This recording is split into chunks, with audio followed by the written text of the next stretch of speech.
మునుపటి భాగంలో ఈ ఊరి పెద్ద ఆ భయంకరమైన గుహలోకి ప్రవేశించి ఒక భయంకరమైన ఏవో మంత్రాలు వినిపిస్తూ ఉన్నాయి.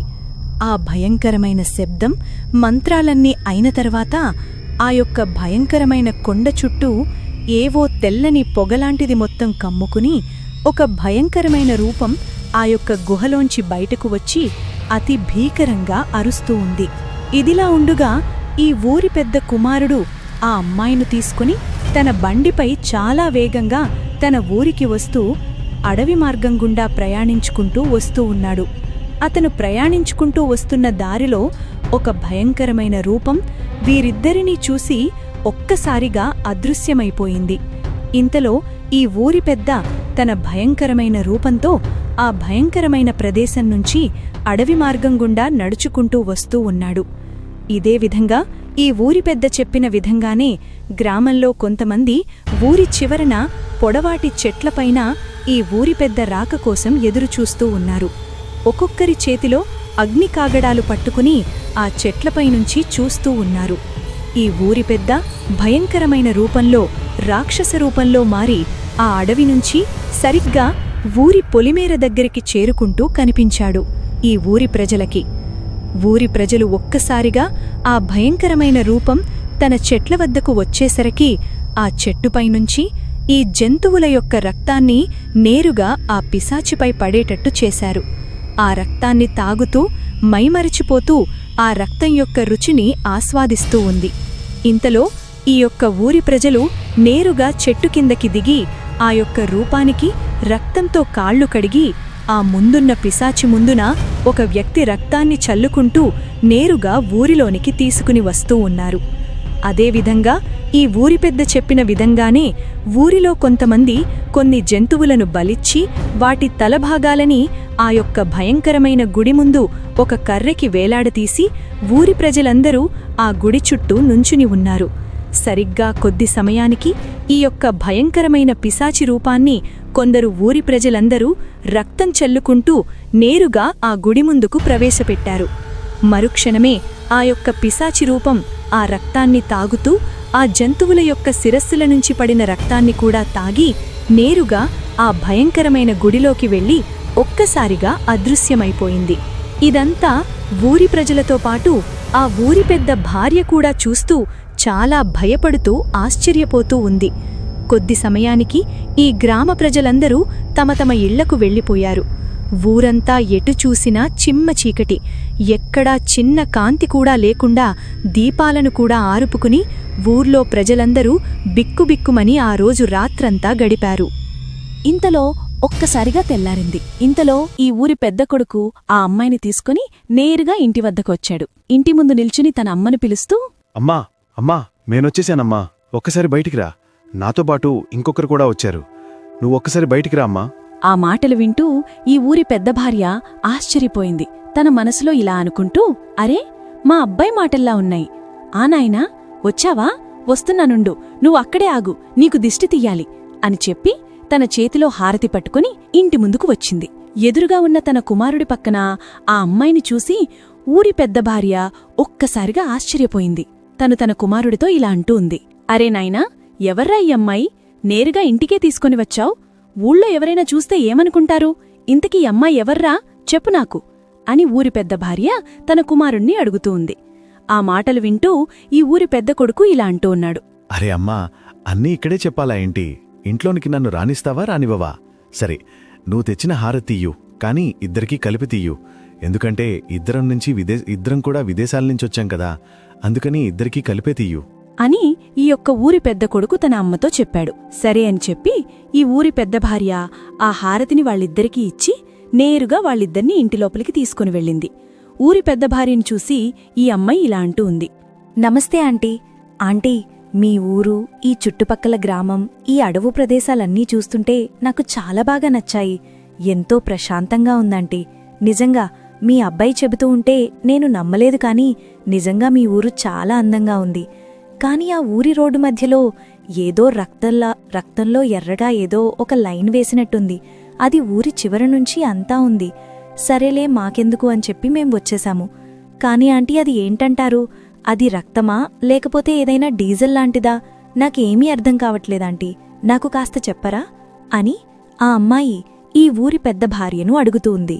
ఆ మాటలు వింటూ ఈ ఊరి పెద్ద భార్య ఇలా అంటూ ఉంది. సరే కాని అమ్మా, నాకింతకీ నువ్వు ఎవరివో నాకు తెలియాలి. మా అబ్బాయితో వచ్చావు, కానీ నువ్వు మా ఊరికి వచ్చినట్టు మీ తల్లిదండ్రులకు తెలుసు కదా. పైగా ఇద్దరూ వయసులో ఉన్నవాళ్లు. మీరిద్దరూ ఇలా మా ఇంటికి రావడంలో ఉన్న అర్థమేంటో నాకర్థం కావట్లేదు. అరే నాయనా, చెప్పరా నువ్వైనా కాస్త, నాకేమీ అర్థం కావట్లేదు, ఏదో కంగారుగా ఉంది అని ఊరి పెద్ద భార్య తన కొడుకునడుగుతూ ఉంది. ఆ మాటలు విన్న తన కొడుకు ఇలా అంటూ ఉన్నాడు. అరే అమ్మా, నీకు ఇంతకాలం చెప్పలేదు కదూ, నేను ఈమె కొన్నేళ్లుగా మేం ప్రేమించుకుంటున్నాము. నాన్నగారితో ఒక మాట చెప్పి నీకు కూడా చెప్పి మీ అనుమతితో మేం పెళ్లి చేసుకోవాలనుకుంటున్నామమ్మా. ఆ విషయమే నిన్న మీకు ఫోన్లో చెబుదాం అనుకున్నాను. కానీ ఎప్పుడైతే నాన్నగారు లేరో ఇక ఆ విషయం నేరుగా వచ్చి చెబితేనే బాగుంటుందని అనిపించి నేరుగా వచ్చేశానమ్మా. అమ్మా, దయచేసి నా మాట కాదనకు. నాన్నగారికి ఈ విషయం ఎలాగైనా తెలియజేయాలమ్మా అని ఈ యొక్క ఊరి పెద్ద కొడుకు తన అమ్మతో చెబుతూ ఉన్నాడు.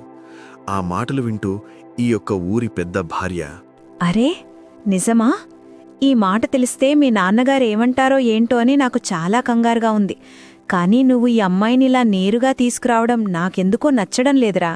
అసలే మంది పల్లెటూరు, ఎవరైనా చూసినా ఏదైనా అనుకుంటుంటారు.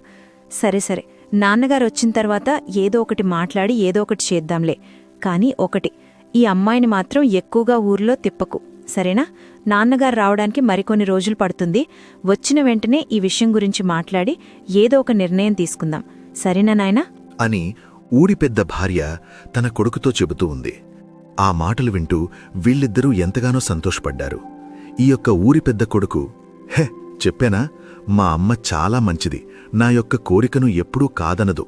అందుకే నాకు మా అమ్మంటే ఎంతో ఇష్టం. నా మనస్సును అర్థం చేసుకున్నందుకు నీకు చాలా థ్యాంక్స్ అమ్మా. ఇంతకాలం నేను ఇంట్లో ఒప్పుకుంటారో లేదో అని చెప్పి చాలా భయపడ్డాను. కానీ నువ్వు ఇంత త్వరగా ఒప్పుకుంటావని అనుకోలేదు. నిజంగా చాలా అంటే చాలా సంతోషంగా ఉందమ్మా. అవునాంటీ, నిజంగా మేం చాలా సంతోషంగా ఉన్నాము. మీరింత త్వరగా ఒప్పుకుంటారనుకోలేదు. నిజంగా చాలా చాలా థ్యాంక్స్ ఆంటీ అని వీళ్ళు ముగ్గురూ మాట్లాడుకుంటూ ఉన్నారు. ఒక వ్యక్తి వచ్చి ఊరి పెద్ద భార్యను ఇలా పిలుస్తున్నాడు. అమ్మగారు, అమ్మగారు, అమ్మగారు, నేనండి సూరన్నను, వచ్చాను అని ఆ వ్యక్తి పిలిచాడు.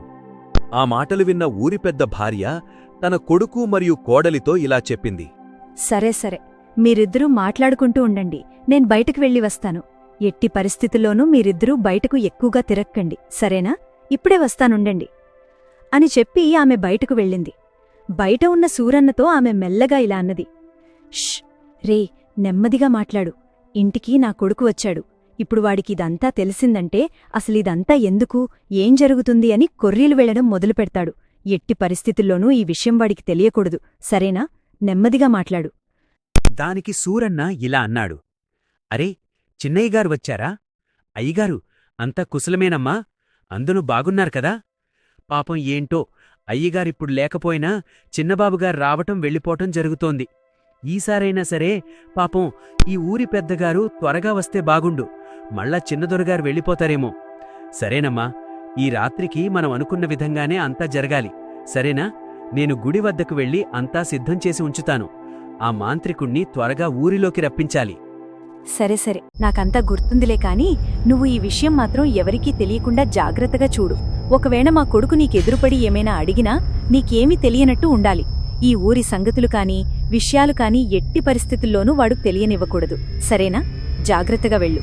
ఇంకొక విషయం, ఆ ఊరి నడిమధ్యలో ఉన్న ఆ రక్తపు చుక్కలను ఎప్పట్లాగే పసుపు నీళ్లతో శుభ్రం చేయండి. గ్రామం అంతా పసుపు నీళ్లు జల్లించండి. సరిగ్గా రాత్రి 1 గంట సమయానికి గ్రామ ప్రజలందర్నీ గుడివద్దకు రమ్మని చెప్పు.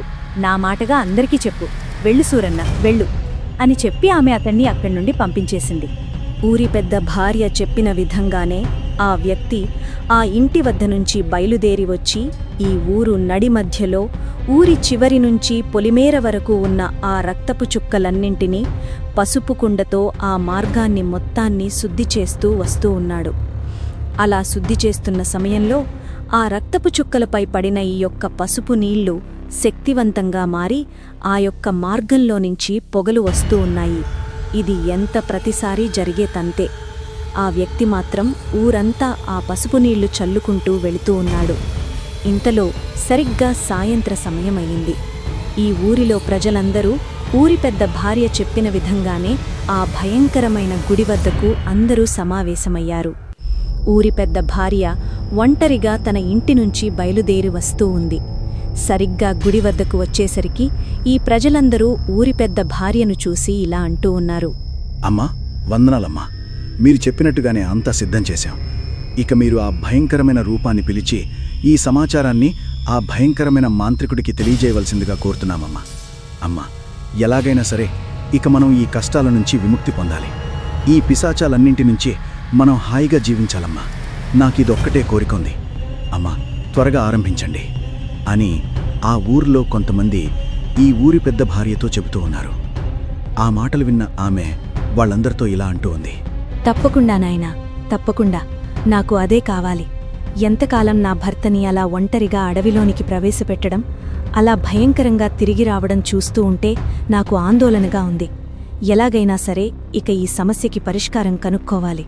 లేకపోతే నా భర్తకేదైనా జరిగితే నేను బ్రతికి ఉండలేను.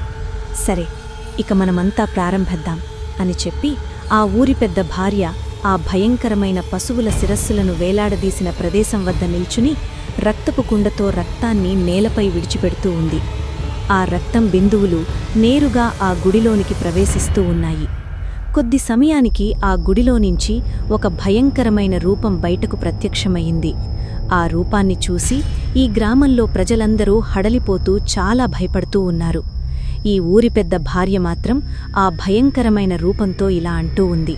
ఓ పిశాచీ, మరొక అమావాస్యకు వందనాలు. పిశాచీ, నేను చెప్పేది జాగ్రత్తగా విను.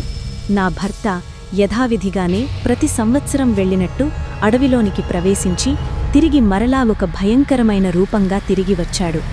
అతను రక్తదాహం తీర్చి జంతు రక్త మాంసాలతో తృప్తిపరిచి ఈ ఆలయంలో ఇప్పుడు బందీగా మారి ఉన్నాడు. ఈ సమాచారాన్ని నువ్వు నేరుగా ఆ మాంత్రికుడికి తెలియచేసి త్వరగా వచ్చి నా భర్తకు విముక్తి కలిగించమని చెప్పు. దయచేసి మాకు ఈ సహాయం చేసిపెట్టు అని ఈ ఊరి పెద్ద భార్య ఆ భయంకరమైన రూపంతో చెబుతూ ఉంది. ఆ మాటలు విన్న ఆ భయంకరమైన రూపం వాళ్లందరితో ఇలా అంటూ ఉంది. తప్పకుండా చేస్తాను, తప్పకుండా. మీరు పంపిన ఈ యొక్క రక్తం నా రక్తదాహాన్ని తీర్చింది. మీరు చెప్పిన విధంగానే ఈ సమాచారాన్ని పాతాళలోకంలో ఉన్న ఆ మాంత్రికుడికి తెలియజేసి వెంటనే రమ్మని చెబుతాను. ఇక నేను వెళ్ళి వస్తాను అని చెప్పి ఆ భయంకరమైన రూపం ఆకాశ మార్గంలో ఎగురుకుంటూ చాలా వేగంగా వెళుతూ ఉంది. కొద్ది సమయానికి ఒక భయంకరమైన ప్రదేశానికి చేరుకుంది ఆ రూపం. ఆ రూపం ఒక్కసారిగా చాలా వేగంగా ఆకాశం నుంచి నేరుగా నేలలోకి ఉన్న ఒక భయంకరమైన రంధ్రంలోనికి ప్రవేశించి ఒక్కసారిగా అదృశ్యమైపోయింది. ఈ గుడి దగ్గర ఉన్న ఈ ఊరి పెద్ద భార్యతో పాటు ఊరి ప్రజలందరూ కూడా ఆ గుడి ద్వారం ముందు రక్తపు కుండలు 3 నింపిపెట్టి వాళ్ళందరూ అక్కడ్నుంచి వెనక్కి తిరిగి చూడకుండా వచ్చేశారు. ఈ ఊరి పెద్ద భార్య ఒంటరిగా నడుచుకుంటూ నేరుగా తన ఇంటి వద్దకు వచ్చింది. నెమ్మదిగా తెల్లవారింది. ఈ ఊరి పెద్ద ఇంట్లో ఉన్న ఆ కొడుకు కోడలు యొక్క గదిలో ఒక భయంకరమైన సంఘటన చోటు చేసుకుంది. ఆ సంఘటన చూసి ఆ అమ్మాయి చాలా గట్టిగా అరిచింది. ఆంటీ, ఆంటీ చూడండి ఆంటీ, నిన్న నేను తెచ్చుకున్న ఆ బట్టలు పెట్టి ఓపెన్ చేసి చూసేసరికి నా బట్టల నిండా రక్తం నిండి ఉంది. ఎక్కడ చూసినా పెట్టెంతా రక్తంతో నిండిపోయింది. అంతేకాదు, నేను ఏది ముట్టుకున్నా అది రక్తంలో మారిపోతుంది. నాకెందుకో చాలా భయంగా ఉంది ఆంటీ. అసలు నా పెట్టెలోనికి ఈ రక్తపు మార్కులు ఎలా వచ్చాయి? ఈ పెట్టెంతా రక్తంలో ఎందుకు మారిందో నాకు అర్థం కావటం లేదాంటీ. నాకెందుకో చాలా భయంగా ఉందాంటీ. నాకు తెలిసి నన్ను ఏదైనా దయ్యం ఆవహించిందంటారా? ఈ ఊరే చాలా పల్లెటూరు కదా, ఈ యొక్క అడవిలో ఏదైనా దయ్యంగాని నన్ను పట్టుకుందేమో. నాకు చాలా భయంగా ఉందాంటీ. నాకెందుకో చాలా భయంగా ఉందాంటీ అని చాలా భయపడుతూ ఉంది. ఆ మాటలు వింటూ ఈ యొక్క ఊరి పెద్ద కొడుకు ఇలా అంటూ ఉన్నాడు. అరే, నువ్వెందుకంతలా భయపడిపోతున్నావు? ఇప్పుడు అసలు ఏం జరిగిందని? నిన్నెవ్వరూ ఏమీ చంపలేదు కదా. ఎందుకింత చిన్నదానికి అంత హైరాణ పడిపోతున్నావు? ఆ పెట్టెలో ఏమాత్రం ఏ ఎలుకో పిల్లి చంపి తీసుకెళ్ళుంటది. ఆ రక్తపు మార్కులు ఈ పెట్టె నిండా అంటుకున్నాయి. ఆ మాత్రం దానికి ఏదో పిశాచం భూతం నిన్ను ఆవహించిందంట, నిన్ను చంపేస్తుందంట. అమ్మా, చూడు దీని మాటలు. అంతేలే, పల్లెటూరు నుంచి వెళ్ళేటప్పుడు ఇలా మారిపోయి వెళ్తాదో ఏంటో. అమ్మా, సరే సరే, ఇక ఆ బట్టలన్నీ తీసి కడుక్కో, తర్వాత చూద్దాంలే అని ఊరి పెద్ద కొడుకు ఆ అమ్మాయితో చెప్పాడు. ఆ మాటలన్నీ వింటూ ఈ ఊరి పెద్ద భార్య తన మనసులో ఇలా అనుకుంటూ ఉంది. అరే, ఏమిటిది? ఎన్నడూ లేని విధంగా ఇంట్లోనికి ఇలా రక్తపు మార్కలు రావటమేంటి? అది కాక ఈ ఊరికి ఎటువంటి సంబంధం లేని ఈ అమ్మాయి పెట్టెలోనికి ఇలా భయంకరమైన రక్తపు మార్కలు రావటమేంటో నాకు సందేహంగానే ఉంది. దీనికి ఏదైనా పరిష్కారం ఆలోచించాలి. నా కాళ్ళు చేతులు ఏమీ ఆడటం లేదు. ఈ అమ్మాయితో పాటు నా కొడుకు కూడా ఇప్పుడు ఆపదలో ఉన్నట్టు నాకనిపిస్తూ ఉంది. సరిగ్గా సమయానికి నా భర్త కూడా లేకుండా పోయాడు. ఇప్పుడు ఏం చేద్దాం అని తన మనసులో తను చాలా ఆలోచించుకుంటూ ఉంది. ఆ యొక్క ఊరి పెద్ద భార్యను చూసి ఈ అమ్మాయి ఇలా అంటోంది. అరే ఆంటీ, ఏమైంది మీకు? అలా ఆలోచిస్తూ నుంచుని ఉండిపోయారు. ఏం జరిగిందాంటీ? అరెరే, ఏమీ లేదమ్మా, నువ్వేమీ కంగారు పడకు. ఇది మా వాడు చెప్పినట్టు ఏదో పెళ్లి పనో ఎలుక పనో అయ్యుంటదిలే. ఆ మాత్రం దానికి నువ్వంతలా భయపడనవసరం లేదు. సరే, ఈ రక్తపు మార్కల గురించి ఇంక నువ్వు మర్చిపో. మనసులో ఏమీ పట్టించుకోకుండా హాయిగా నువ్వున్నన్నాళ్ళు చాలా సంతోషంగా ఉండు. మరికొద్ది రోజుల్లోనే మా ఆయన తిరిగి వస్తారు. ఆ తర్వాత మీ పెళ్లి సంగతి గురించి మాట్లాడి చక్కగా పెళ్లి చేద్దాం. ఈ ఊరి ప్రజలందర్నీ పిలిచి భోజనాలు పెట్టి చాలా ఘనంగా మీ పెళ్లి చేస్తాం. ఏమంటావ్? ఆ మాటలు విన్న ఆ అమ్మాయి చాలా సంతోషపడుతూ ఆమెతో ఇలా అంటూ ఉంది. నిజంగానా ఆంటీ? నిజంగానా? నాకు మీ మాటలు వింటుంటే చాలా సంతోషంగా ఉంది. తప్పకుండా మీ మంచితనం గురించి మీ అబ్బాయి చెబుతూ ఉంటే నమ్మలేదు. ఇప్పుడు నేను కళ్ళారా చూస్తూ ఉన్నాను. నేను నిజంగా చాలా సంతోషంగా ఉన్నాను ఆంటీ అని చాలా సంతోషపడుతూ ఉంది ఆ అమ్మాయి.